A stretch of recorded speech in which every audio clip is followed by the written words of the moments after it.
السلام علیکم دوستو.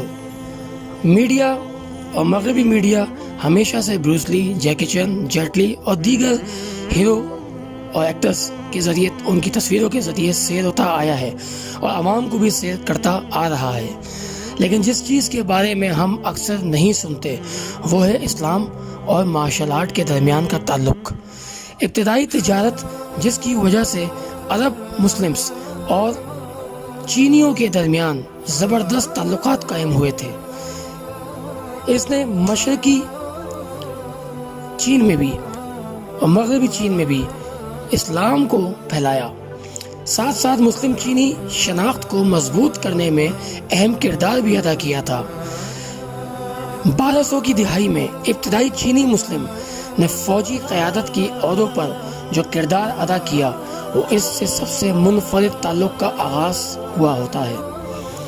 چین میں اسلام کی اچھی طرح دستاویز ہے جس میں ہوئی مسلمز یعنی ہوئی قوم کے ملک کے اندر کے سب سے بڑے مسلم اقلیت کے طور پر کام کر رہی تھی.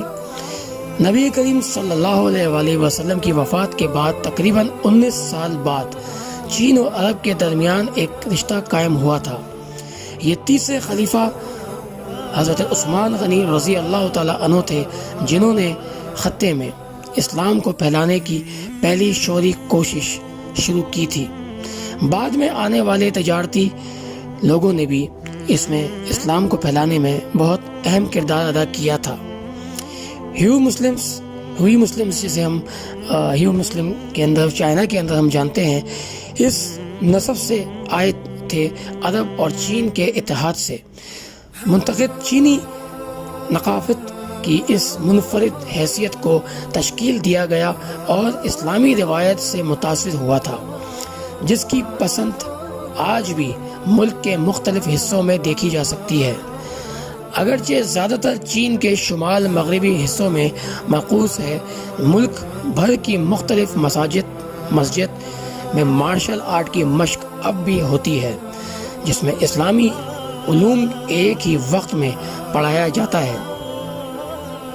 طویل سمندری تجارتی مشینوں کے لیے نہ صرف مارشل آرٹ کی دفاع علمی پہلو کے بھی ساتھ جڑتا دکھائی دیتا ہے، بلکہ یہ بہت سے مسلم آقاؤں کا روحانی ہتھیار بھی رہا ہے.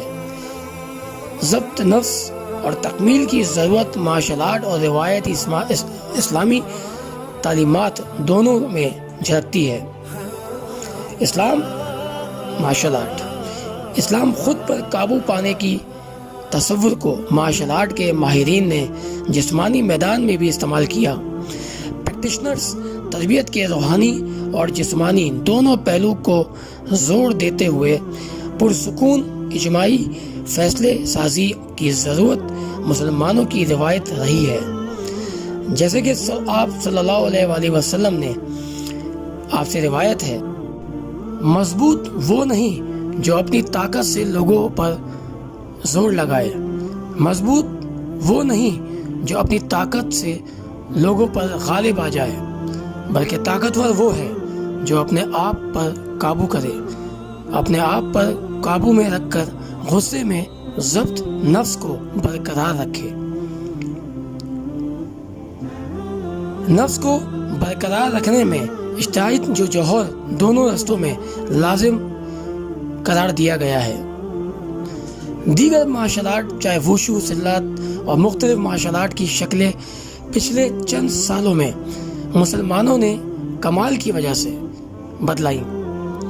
بہت سے اصلی مارشل آرٹ یا تو مسلمانوں نے بنائے ہیں یا ڈھال اس کی رہے ہیں، جیسے کہ زکون، پکوان یا اصل پیش رفت ایسے اوزار تھے جو اکثر فوجی حکام نے بنائے تھے یا چین میں مسلمانوں کی حفاظت کے لیے نسل در نسل خفیہ طور پر منتقل کیے گئے تھے. دوستو، مارشل آرٹ اور اسلام کے درمیان اس شادی کی تاریخ میں بہت سے نام قابل غور ہیں.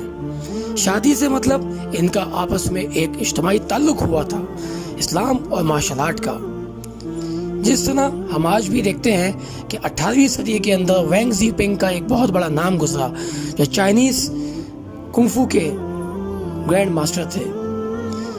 1986 میں بھی اگر ماسٹروں کو دیکھا جائے تو کئی مثالیں ہم دیکھ سکتے ہیں جنہوں نے اپنے ایمان پر برقرار رکھنے کے لیے، اپنے ایمان کو برقرار رکھنے کے لیے اور اسے اللہ کے قریب آنے اور ان کی تعلیمات کو ایک ذریعے کے طور پر استعمال کرتے ہوئے اپنے نظم و ضبط کی ترتیب دیتے ہوئے دیکھے گئے ہیں۔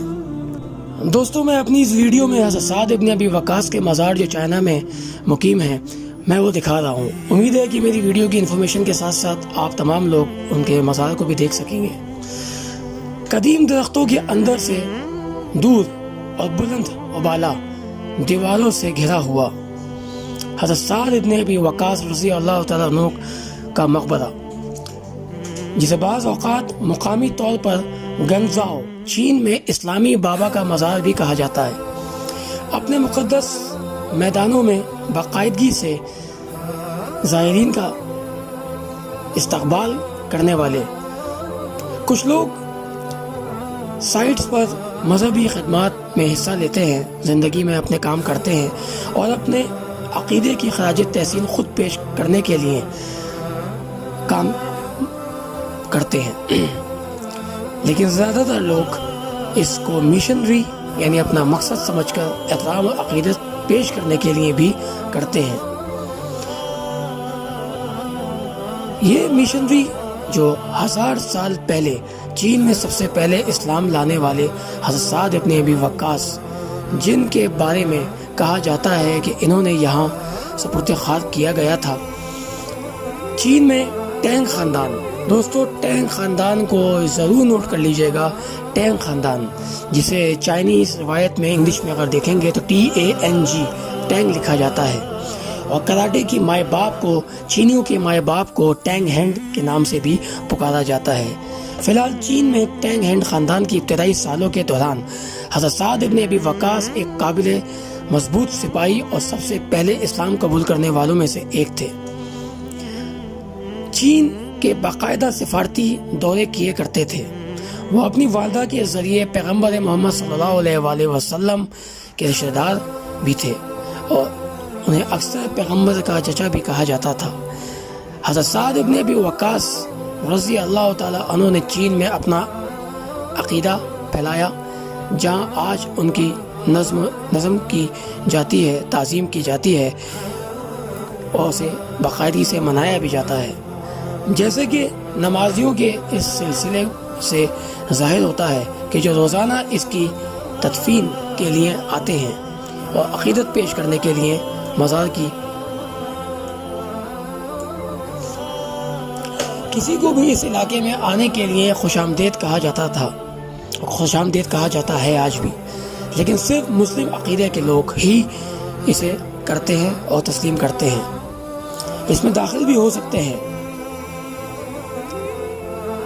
اس تک پہنچنے کے لیے زائرین پتھر کے رستوں اور بے شمار درختوں سے گزرتے ہوئے صدیوں پر پرانی ایک زنگ پر برنگی یا رنگ برنگی کہہ لیں عمارتوں میں سے گزرتے ہوئے جاتے ہیں۔ قبروں کے پتھروں کے چینیوں کو تراشا گیا ہے اور اس پہ الگ الگ دعائیں بھی لکھی گئی ہیں۔